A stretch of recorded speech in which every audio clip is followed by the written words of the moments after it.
Una vez que el juez ha considerado que se reúnen los elementos que marca la propia Constitución en su artículo 19 y ha vinculado a proceso al imputado, tiene necesariamente que determinar el cierre de plazo de investigación. ¿Qué es ese cierre de plazo de investigación? Recordemos que todo procedimiento de carácter penal viene de una investigación inicial. Esta investigación inicial, precisamente, arranca desde el momento en que tiene vida la noticia criminal, que no es otra cosa que hacer del conocimiento del Ministerio Público la posible comisión de un hecho delictivo, y se echa a andar toda esta maquinaria que es la Procuraduría General de Justicia o bien la Fiscalía para algunos estados de la República que ya tienen la reforma, y se empieza a investigar el hecho. Una vez que el Ministerio Público ha decidido judicializar la carpeta, entonces viene como consecuencia ya la participación del juez de control, y ese juez de control va a recibir esta judicialización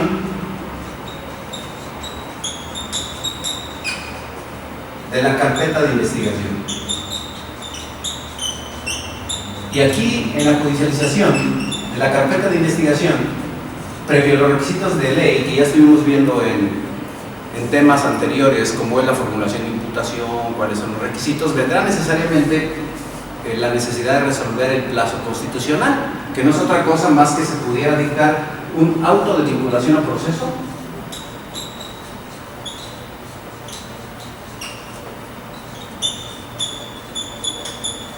o bien, en todo caso, una no vinculación al proceso. Cuando procede una o cuando procede otra, ya dijimos, el auto de vinculación al proceso, el juez lo va a dictar cuando encuentre elementos suficientes que acreditan el hecho delictivo y que hagan probable la participación del imputado. Pudiera ser que no encuentre estos requisitos y entonces va a dictar una no vinculación al proceso, que muchas de las ocasiones permite que el Ministerio Público o Fiscal pueda de nueva cuenta formular imputación y partir de cero, corrigiendo las omisiones que le faltaron en su momento y que por eso se dictó una no vinculación a proceso, salvo que el juez hubiese dictado una no vinculación a proceso por inexistencia del delito. Ahí sí, el Ministerio Público lo único que puede hacer es apelar esa resolución. Ya no podría de nueva cuenta formular imputación, porque el hecho de que se niegue la vinculación a proceso por inexistencia del delito se provoca un sobreseimiento. Pero la hipótesis que nos interesa para continuar con este tema es que el juez dicte auto de vinculación a proceso. Una vez que se dicta esta auto de vinculación a proceso, necesariamente tiene que señalar un plazo de cierre de investigación. ¿Qué es esto?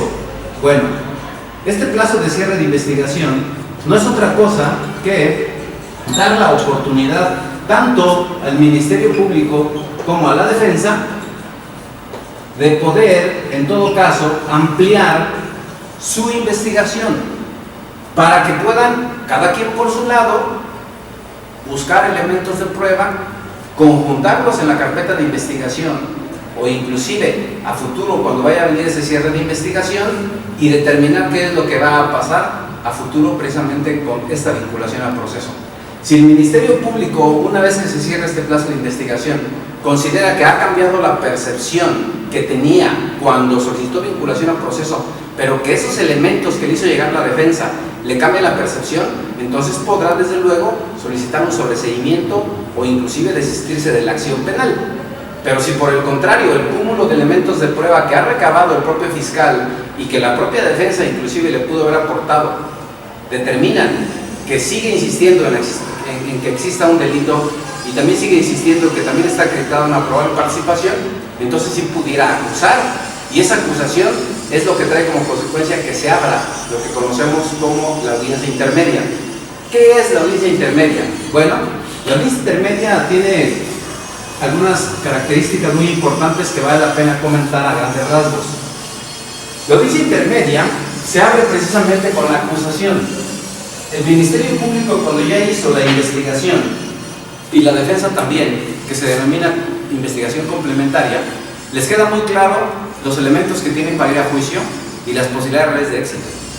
Probablemente el fiscal estime que hay delito, que hay elementos que pudieran justificar la responsabilidad penal del acusado, pero que a lo mejor tiene serias dudas. Podría constituirse la duda razonable y desde luego a futuro pedirse una libertad por duda precisamente. Entonces el Ministerio Público debe ser muy cuidadoso. ¿Por qué? Pues parecería que poco le importa y que vaya a acusar. No. Si acusa y no logra acreditar esa acusación, podría el Estado verse condenado al pago de una indemnización por haber llevado a alguien a acusar y no haberlo probado.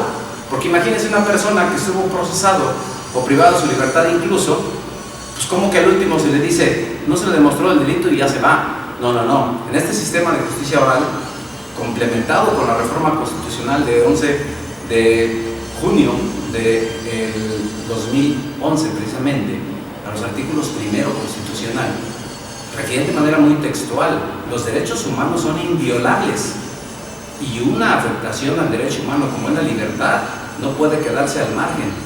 Si no se demuestra que el acusado participó en un delito y la autoridad judicial lo libera, le nace el derecho a ese ciudadano para demandar al Estado. Pues no va a haber dinero que alcance a futuro. Entonces debemos tener mucha certeza en la investigación, mucho profesionalismo para poder llegar y acusar a una persona. Cuando el Ministerio Público ha considerado que los elementos de prueba que recabó, tanto él y la defensa, justificarían una acusación, entonces lo que hace es echar a andar lo que conocemos como la audiencia intermedia.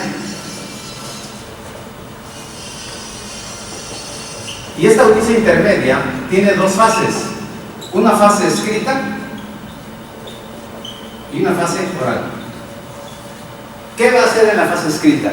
Bueno, en la fase escrita lo que va a hacer es determinar cuál va a ser el hecho que va a llevar a acusar a la persona, cuáles son las pruebas que va a ofertar para justificarla, y desde luego todo eso encuadrarlo en la norma para así tener muy clara lo que va a ser su teoría del caso, la teoría fáctica, que son los hechos, la teoría jurídica, que es lo que dice la norma, y la teoría probatoria, que son los elementos que va a llevar a un tribunal de juicio oral para que pudiera darse la razón. Hace entonces su acusación por escrito. Con este documento por escrito le da participación o vista tanto al ofendido del delito. ¿Con qué finalidad? De que el ofendido pueda señalar vicios.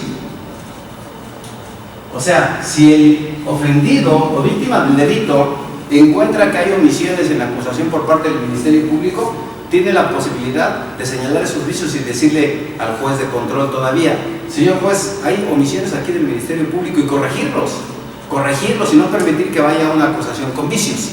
Si no los encuentra, pueden no hacerlo desde luego. Y también que se le dé vista al acusado con su defensa.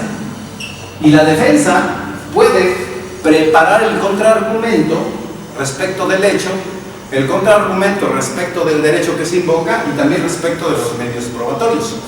Una vez que se corren los tiempos con la vista que se ha dado a las partes, ahora sí empieza la fase oral de lo que es la audiencia intermedia.